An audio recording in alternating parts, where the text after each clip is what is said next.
Happy May Day, Noam. It's a pleasure to be here with you today. Today is International Workers' Day, and I thought maybe we could... Almost International Workers' Day. Everywhere outside the United States. Correct. The United States is the one country where nobody knows what it is. Yeah. In fact, Ronald Reagan designated May 1st as what he called Law Day, a day of jingoist fanaticism. Like twisting an extra knife into the labor movement. Yeah. And even before that, wasn't it termed Loyalty Day? Loyalty Day, yeah. It's a day of loyalty. I mean, there is a day in celebration of workers, but that's Labor Day when you go back to work. Yeah. You know? Right. But I don't think 1 in 100,000 Americans would know that May Day was a day of, and is in most places, a day of support for American workers in their struggle for an 8-hour day. Yeah. And it's ironic considering that it all started here, right, in Chicago. It started here, but then became an international day in support of the American workers who were being brutally subjected to brutal violence and judicial punishment. They were fighting for the 8-hour workday, and anarchists at that time were the driving force of the unions in Chicago. And I thought maybe you could talk a little bit about that dichotomy that's seen between reform and revolution. And anarchists certainly, during the Haymarket Affair, realized the importance of fighting for something like the 8-hour workday with a grander vision.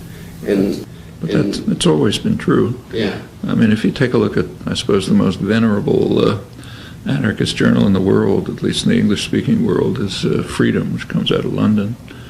But if you look at its pages, a large percentage of it is dealing with reformist programs, supporting for workers' rights, for human rights, for decent pay, benefits, and so on. I mean, there's no contradiction there. I mean, you want to, if you're a serious revolutionary,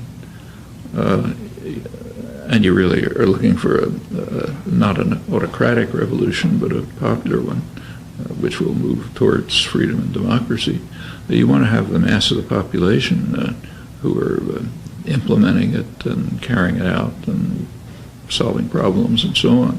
And they're not going to do it unless they have discovered for themselves that there are limits to reform.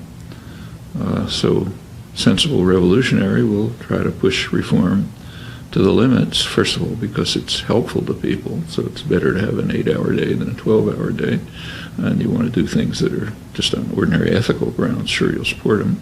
But secondly, on strategic grounds, you have to show that the system, if it's true, maybe the system will collapse to reform, okay, that's fine. But if it won't, you have to reach the point where it resists.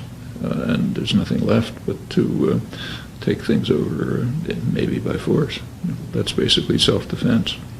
But unless people recognize coercion as a form of self-defense, they're not going to take part in it. At least they shouldn't. So, and they learn that through their learn it through your, right? Yeah. I mean, if you get to a point where the existing institutions simply will not bend to the popular will, well, you got to eliminate the institutions.